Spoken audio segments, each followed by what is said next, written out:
ତେବେ ମେ ମାସ 15 ତାରିଖ ଶୁକ୍ରବାର ଅର୍ଥାତ୍ ଆଜି ଆଉ ଆଜିକାର ପାଣିପାଗ ଖବର ଆସିଯାଇଛି। ବଙ୍ଗୋପସାଗରରେ ଲଘୁଚାପ ଅବପାତ ରୂପ ନେଇଛି। ପଶ୍ଚିମ ଓଡ଼ିଶାକୁ ସତର୍କ। ତେବେ ଆଜି ସନ୍ଧ୍ୟା ସୁଦ୍ଧା ରାଜ୍ୟର ସମସ୍ତ ଜିଲ୍ଲାରେ ପ୍ରବଳ ବର୍ଷା ହେବାକୁ ଥିବା ବେଳେ 23ଟି ଜିଲ୍ଲାଗୁଡ଼ିକୁ ୟେଲୋ ୱାର୍ଣ୍ଣିଂ ଆଉ ବାକି 7ଟି ଜିଲ୍ଲାଗୁଡ଼ିକୁ ଅରେଞ୍ଜ ୱାର୍ଣ୍ଣିଂ ଜାରି କରିଛି ଭୁବନେଶ୍ୱର ସ୍ଥିତ ଆଞ୍ଚଳିକ ପାଣିପାଗ ବିଜ୍ଞାନ କେନ୍ଦ୍ର।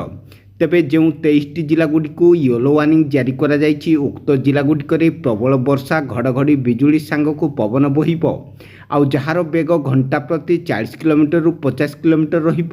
ଆଉ ସେହିପରି ଯେଉଁ 7ଟି ଜିଲ୍ଲାଗୁଡ଼ିକୁ ଅରେଞ୍ଜ ୱାର୍ଣ୍ଣିଂ ଜାରି କରାଯାଇଥିବା ଜିଲ୍ଲାଗୁଡ଼ିକରେ ଅତି ପ୍ରବଳ ବର୍ଷା ହେବ ଆଉ ବିଜୁଳି ଘଡ଼ଘଡ଼ି ସହିତ ପବନ ବହିବ ଯାହାର ବେଗ ଘଣ୍ଟା ପ୍ରତି 50 କିଲୋମିଟରରୁ 60 କିଲୋମିଟର ବେଗରେ ପବନ ବହିବ। ତେବେ କେଉଁ କେଉଁ ସବୁ ଜିଲ୍ଲାଗୁଡ଼ିକୁ ୟେଲୋ ୱାର୍ଣ୍ଣିଂ ଆଉ କେଉଁ କେଉଁ ସବୁ ଜିଲ୍ଲାଗୁଡ଼ିକୁ ଅରେଞ୍ଜ ୱାର୍ଣ୍ଣିଂ ଜାରି କରିଛି ପାଣିପାଗ ବିଭାଗ ଆଉ କେତେ ଦିନ ପର୍ଯ୍ୟନ୍ତ ରାଜ୍ୟରେ ବର୍ଷା ଲାଗି ରହିବ ସେସବୁର ସମ୍ପୂର୍ଣ୍ଣ ଖବରଟି ଜାଣିବା ପାଇଁ ଭିଡ଼ିଓଟିକୁ ଶେଷ ପର୍ଯ୍ୟନ୍ତ ନିଶ୍ଚିତ ଭାବେ ଦେଖନ୍ତୁ। ଆଉ ଯଦି ତା ପୂର୍ବରୁ ଆମ ଓଜିଏନ୍ ଓଡ଼ିଆ ଚ୍ୟାନେଲଟିକୁ ଏପର୍ଯ୍ୟନ୍ତ ସବସ୍କ୍ରାଇବ୍ କରିନଥିଲେ ଏବେ ହିଁ ସବସ୍କ୍ରାଇବ୍ କରିଦିଅନ୍ତୁ ଆଉ ପାଖରେ ଥିବା ବେଲ୍ ଆଇକନଟିକୁ ଦବାଇ ଦିଅନ୍ତୁ।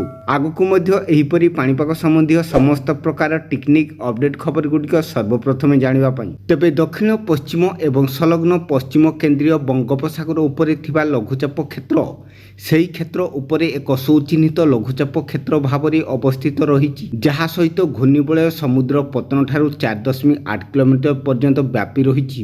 ଏହାର ପ୍ରଭାବରେ ପଶ୍ଚିମ ଓଡ଼ିଶାରେ ପ୍ରବଳ ବର୍ଷା ଜାରି ରହିବ ଆଉ ମେ ମାସ 20 ତାରିଖ ପର୍ଯ୍ୟନ୍ତ ରାଜ୍ୟରେ ପ୍ରବଳ ଝଡ଼ ବର୍ଷା ଲାଗି ରହିବ ବୋଲି ପାଣିପାଗ ବିଭାଗ ପୂର୍ବାନୁମାନ କରିଛି। ତେବେ ଆସନ୍ତୁ ନଜର ପକାଇବା କେଉଁ 23ଟି ଜିଲ୍ଲାଗୁଡ଼ିକୁ ୟେଲୋ ୱାର୍ଣ୍ଣିଂ ଆଉ କେଉଁ 7ଟି ଜିଲ୍ଲାଗୁଡ଼ିକୁ ଅରେଞ୍ଜ ୱାର୍ଣ୍ଣିଂ ଜାରି କରିଛି ପାଣିପାଗ ବିଭାଗ।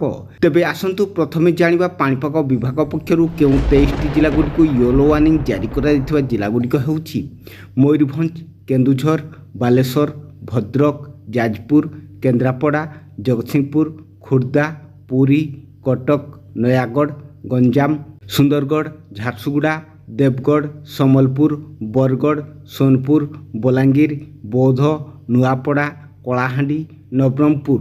ଆଉ ସେହିପରି ପାଣିପାଗ ବିଭାଗ ପକ୍ଷରୁ ଅରେଞ୍ଜ ୱାର୍ଣ୍ଣିଂ ଜାରି କରାଯାଇଥିବା 7ଟି ଜିଲ୍ଲାଗୁଡ଼ିକ ହେଉଛି ମାଲକାନଗିରି, କୋରାପୁଟ, ରାୟଗଡ଼ା, ଗଜପତି, କନ୍ଧମାଳ, ଅନୁଗୁଳ ଏବଂ ଢେଙ୍କାନାଳ।